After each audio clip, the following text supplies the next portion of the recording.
ప్రజాస్వామ్య దేశంలో రాజకీయ పార్టీలు ఎలక్షన్ల సందర్భంలో మేనిఫెస్టోలు రిలీజ్ చేస్తాయి. ఆ మేనిఫెస్టో విడుదల చేసిన సందర్భాల్లో ఒక రాజకీయ ప్రకటన, పత్రికా ప్రకటనలు నేను చాలా దశాబ్దాలకి రాజకీయాలు లేకపోయినా రాజకీయ కుటుంబంలోకి వచ్చి దాదాపు 40-50 ఏళ్ళకి నేను కూడా చూస్తూ ఉన్నా రాజకీయ నాయకులు ఎట్లుంటారు, ఏంది, ఏం మాట్లాడతారని. ఈ మధ్య కాలంలో రాజకీయాల్లోకి దేవుణ్ణి కూడా తీసుకొస్తున్నారు.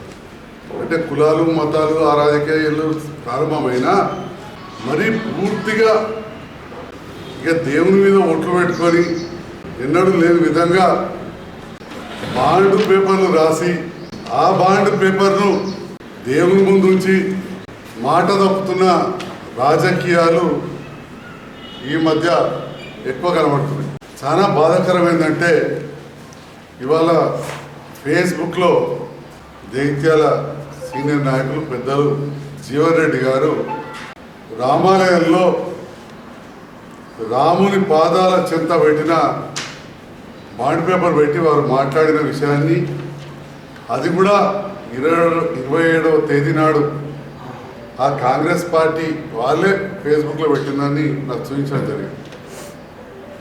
నేను అప్పుడు కూడా పత్రికలు చూసినా, టీవీలో చూసినా, కానీ ఎలక్షన్లు ఎవరు చెప్పుకునేవి వారు చెప్పుకుంటారు అనుకున్నాను.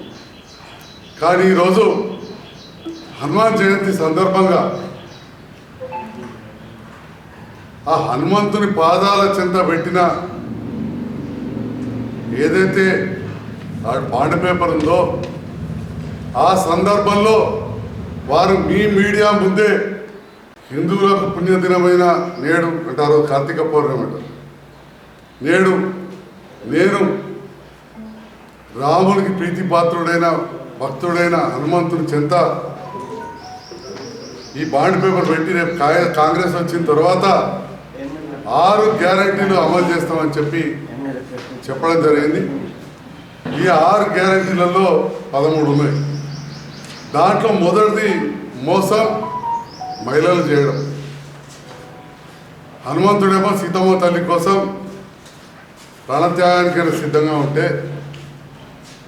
మహాలక్ష్మి అనే పేరు పెట్టి అందులో 3 ఉంటే మొదటిది 6 గ్యారెంటీలు అన్నిటికంటే మొదటిది మహాలక్ష్మి పథకం. మహిళలకు ప్రతి నెల 2500, గ్యాస్ సిలిండర్ 500. అది కేంద్ర ప్రభుత్వం కూడా కొత్త దించింది, అది డబ్బులు కట్టించారు. ఎన్నడూ చేస్తారో అదో చిన్నగా ఇప్పటికి. ఇక 3వది బస్సు. అదొక నిజంగా చెప్పాలంటే దాన్ని గొప్పగా చెప్పుకుంటారు, కానీ అది కూడా ప్రయాణికులు ఇబ్బంది పెట్టంటే మహిళలకు అనుకున్నంత లాభమేం లేదు. బస్సు ఇబ్బందిగా పోతూ ఉన్నది. ఎప్పుడు నిజంగా అది కూడా కరెక్ట్ చేసినట్టు ఏంటంటే బస్సుల సంఖ్య పెంచేది ఉండే. ఇప్పుడు ఇక్కడ ప్రయాణికులు పెరిగిందన్నారు, కానీ బస్సులు పెంచిందా? పెంచకపోగా మరి రాముని భక్తులు అయినా హనుమంతుని యాత్రలో పోటీ పడ్డారట వాళ్ళ నిజామాబాద్లో ఎంపీ అభ్యర్థులు. కానీ జగిత్యాల కొరుట్ల నుంచి భద్రాచలం పోయే బస్సు బంద్ అయింది మాత్రం గుర్తు చేసినా వేయించట్లే అధికార పార్టీ వాళ్ళు. ఈ విషయాన్ని నేను గతంలో కూడా మీడియా ద్వారా చెప్పిన. భద్రాచలం బస్సు బంద్, గంగాపూర్ జగిత్యాల బస్సు బంద్. ఇక ఫ్రీ బస్ పెట్టామంటే అది కూడా ఒక మోసం. రెండవది మరి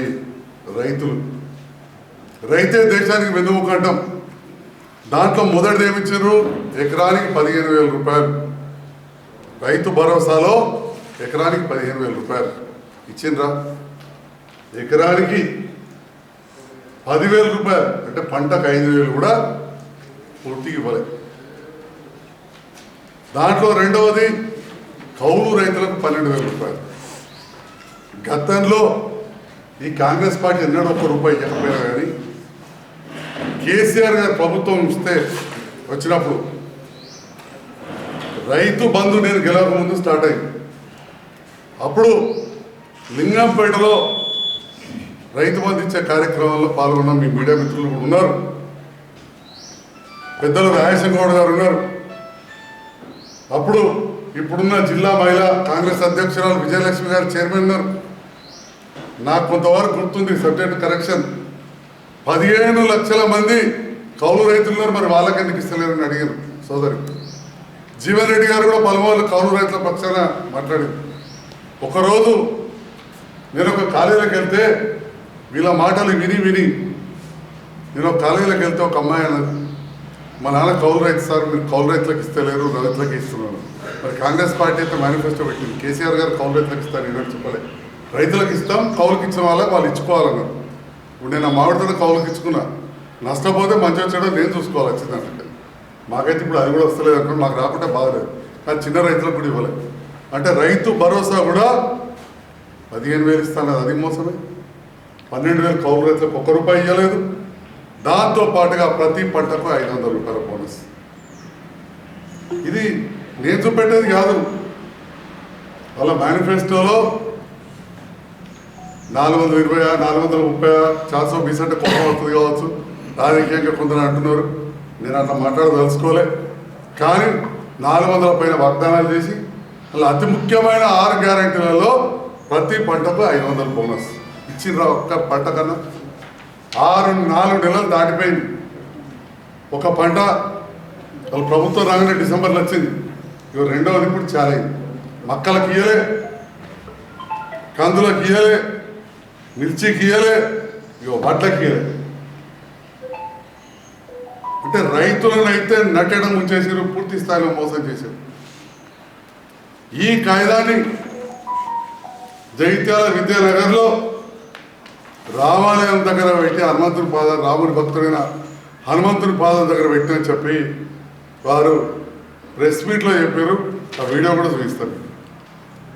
మరి అదేవిధంగా గృహజ్యోతి పథకం 200 యూనిట్లు ఇస్తామన్నారు. ఓకే, అది ఏమవుతుందో, ఎందరికి ఇస్తారో ఇంకొకటి అయితే తెలుస్తుంది. అప్పటికి ఓట్లు అయిపోతాయి. ఇందులో ఇండ్లన్నారు,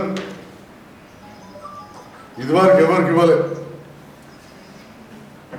బీసీలకు 5 లక్షలు, దళితులకు 6 లక్షలు, 4,16,000 ఇండ్లు అన్నారు.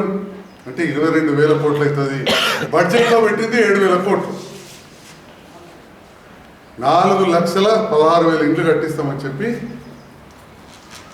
7,000 కోట్లు మాత్రమే బడ్జెట్లో పెట్టింది. ఎట్లా సాధ్యమవుతుంది? మీరు కట్టిస్తా అన్న దాంట్లో మొదటి విడతలో 30% కూడా డబ్బులు అక్కడ రెడీగా పెట్టలేదు. మొన్న ఏదో అప్పు 3,000 కోట్లు వచ్చినట్టు పేపర్లో చూసాం, మనం పత్రికల్లో చూసాం. అది కూడా మళ్ళీ అప్పే ఫోటోలోనే. అంతకుముందు కేసీఆర్ గారు ప్రభుత్వం అప్పు చేసింది అన్నారు, మళ్ళీ దాని మీద కూడా అప్పు చేసింది. క్లారిటీ లేదు, ఏం లేదు. కానీ యువ వికాసం కింద ప్రతి విద్యార్థులకు 5 లక్షలు విద్యా భరోసా కార్డు. మరి 5 లక్షలు బ్యాంకులో వేసి డిపాజిట్ చేస్తారా? 5 లక్షలకు వచ్చే ఇంట్రెస్ట్ ఇస్తారా చదువుకోవడానికి? మరి ఈ 5 లక్షల కార్డు ఏందో ఇంతవరకు క్లారిటీ లేదు. ఇది కూడా ఈ 6 గ్యారెంటీలే ఉన్నది.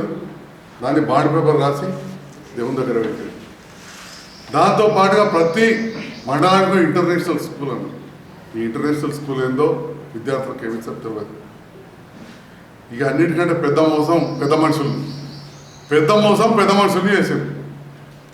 కేసీఆర్ గారు ప్రభుత్వం 200 నుంచి 2,000 రూపాయలు పదంతలు పెంచితే వీళ్ళు 2,000 నుంచి 4,000 చెప్తాను. అంటే డబల్ చేస్తామనగానే పెద్ద మనుషులు ఆశపడ్డారు.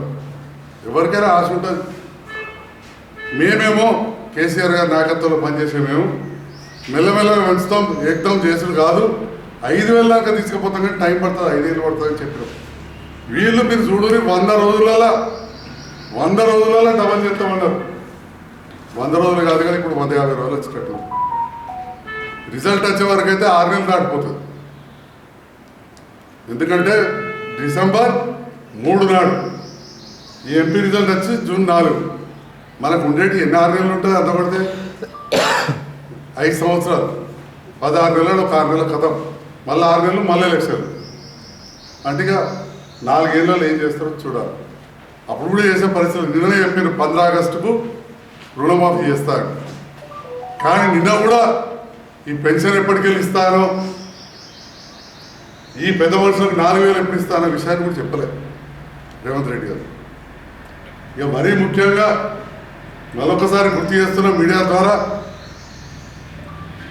5 ఏళ్ల కింద భారతీయ జనతా పార్టీ నాయకులు అరవింద్ గారు పసుపు రైతులకు బాండ్ పేపర్ రాశారు. 4 ఏళ్ళు ధర లేకుండే ఏదో మార్కెట్లో ప్రపంచ మార్కెట్లో ఏమైందో ఈ సంవత్సరం కొంత ధర వచ్చింది. మద్దతు ధర ఇదివరకు ఫిక్స్ లేదు. వారికి పోటీగా అరవింద్ గారు పోటీగా వారి అంకుల్ జీవారెడ్డి గారు ఆ బాండ్ పేపర్ తీసుకుపోయి రామాలయంలో రామునికి ఇష్టమైన భక్తుడు హనుమంతుడి పాదాల చెంత పెట్టి నేను చెప్తున్నా, ప్రతిజ్ఞ చేస్తున్నా, నేను విజ్ఞప్తి చేస్తున్నా, కాంగ్రెస్ ప్రభుత్వం వస్తే చేస్తా అని చెప్పి వారు చెప్పడం జరిగింది. ఓకే, ఇక్కడ ఆ భగవంతుని దయ, ఎందుకంటే ఇది కాదని తెలుసు కాబట్టి అందరు గుళ్ళలో పెట్టినో లేదో ఇక్కడ గుళ్ళ పెట్టేసరికి భగవంతుడు రాముడు హనుమంతుడు వట్టోలు కాదు. హనుమంతుడు అన్నాళ్ళ మా ఇంటి దేవుడు, మా నాన్న పేరు హనుమంతుడు, మా ఇంటి దేవుడు. వారు ఓడించారు, నన్ను గెలిపించారు. ప్రజలకు నేను ధన్యవాదాలు తెలియజేస్తున్నా. కానీ ప్రజలు గెలిపించారు కాబట్టి ప్రజల పక్షాన ఇలా ప్రశ్నించాల్సిన సమయం నాకు వచ్చింది. ఇలా ప్రతిపక్షంలో ఉన్నాం, మేము కొన్ని చేయాలని చెప్పి ఓడగొట్టారు. కొన్ని చోట్ల కొన్ని తప్పులు చేసామని చెప్పి ఓడగొట్టారు. మేము ఓడిపోయాను, ఇప్పుడు ప్రతిపక్షంలో ఉన్నాం. ఖచ్చితంగా ప్రజల పక్షాన్ని ఇలా నాకు ప్రశ్నించాల్సిన అవసరం ఉన్నది, బాధ్యత ఉంది. నా బాధ్యతను నేను పూర్తి చేసుకుంటూ ఇవాళ నేను జీవరెడ్డి గారు ప్రశ్నిస్తున్నా. మరి మీరు భగవంతుని పాదాల కింద పెట్టిన ఈ 6 గ్యారెంటీలు ఎందుకు పూర్తి చేయలేదు? మరి ఎన్నడూ చేస్తారో మరి మళ్ళీ వాళ్ళ హనుమంతుని జయంతి వారి విజయ యాత్రలో పాల్గొన్నట్టు కూడా చూసింది. మరి చూడాలి.